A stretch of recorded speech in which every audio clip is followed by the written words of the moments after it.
अस्सलाम वालेकुम एवरीवन। आज मेरे पास दो फ़ोन्स हैं जिनमें से दोनों एंट्री लेवल फ़ोन्स हैं जिनमें से Xiaomi Redmi 8A और Huawei का Y6S अवेलेबल है। दोनों की प्राइसेस में ऑलमोस्ट 3-4 हज़ार का फ़र्क है। Redmi आपको थोड़ा सा ज़्यादा सस्ता मिल जाता है, लेकिन दोनों काफ़ी अच्छे फ़ोन्स हैं एंट्री लेवल के हिसाब से। दोनों के अंदर आपको एक ही कैमरा मिलता है, जो कि Redmi के अंदर आपको 12 मेगापिक्सल का, लेकिन Huawei के अंदर वही कैमरा 13 मेगापिक्सल का मिलता है। दोनों की क्वालिटी एंट्री लेवल के हिसाब से काफ़ी ज़्यादा अच्छी है, लेकिन वही बात है Huawei के अंदर क्योंकि नेचुरली आपको कलर्स थोड़े से ज़्यादा वाइब्रेंट और सेचुरेटेड से मिलते हैं।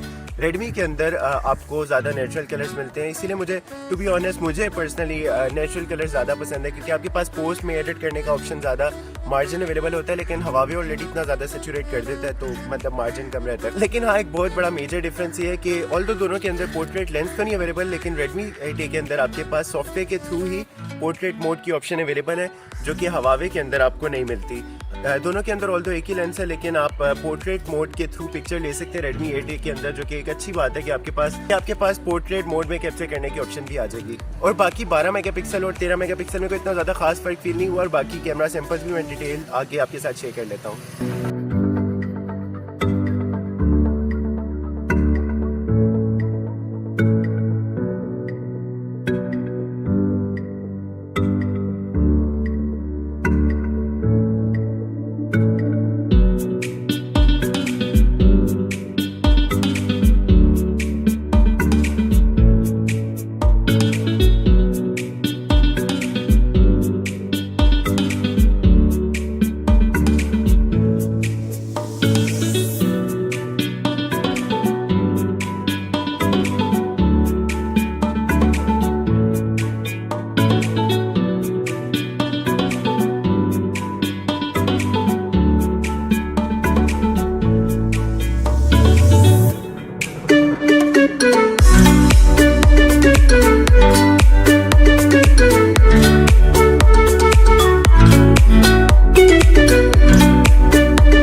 सो गाइस, यहाँ पर मेरे पास राइट साइड पर Huawei Y6S है और लेफ्ट साइड पर Xiaomi Redmi 8A है, और दोनों के अंदर मैं भी PUBG भी रन करूँगा एक साथ। और मैंने कहा आपको PUBG की परफॉर्मेंस भी दिखा दूँ कि किसके अंदर PUBG की परफॉर्मेंस ज़्यादा स्मूथ है।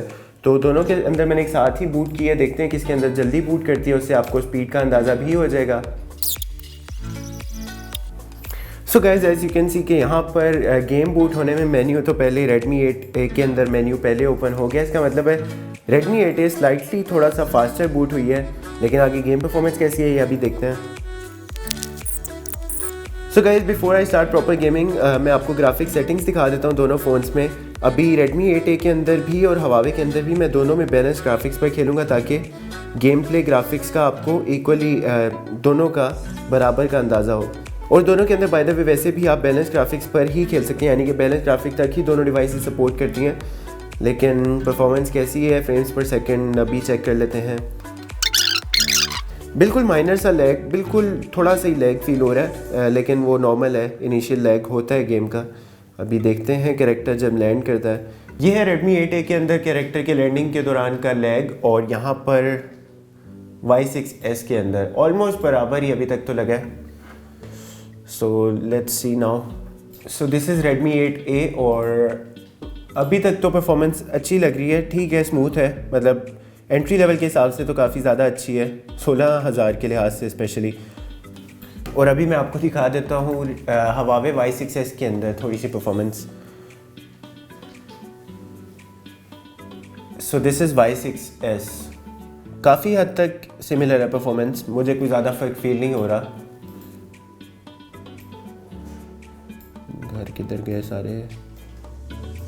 अलबत्ता इन दोनों फ़ोन्स के अंदर गेम खेल के एटलीस्ट मुझे ये अंदाज़ा हो गया कि अब आप 16 से 20 हज़ार की रेंज के फ़ोन्स के अंदर भी PUBG एटलीस्ट खेल सकते हैं, क्योंकि मुझे याद है कि पहले इतनी रेंज में जो फ़ोन्स आते थे उनके अंदर पबजी मतलब इतनी स्मूथली रन नहीं कर सकते थे।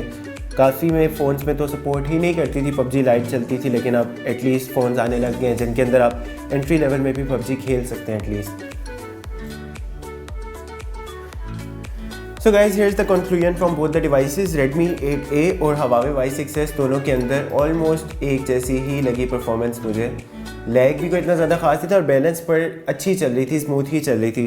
तो एटलीस्ट दोनों के अंदर मुझे कोई ज़्यादा खास फ़र्क नहीं फील होगा, बल्कि मैं आप पर छोड़ता हूँ। आप मुझे कमेंट्स में बताएं कि आपको किस में ज़्यादा स्मूथ लगी परफॉर्मेंस। मुझे तो एक जैसी ही लगी है बराबर।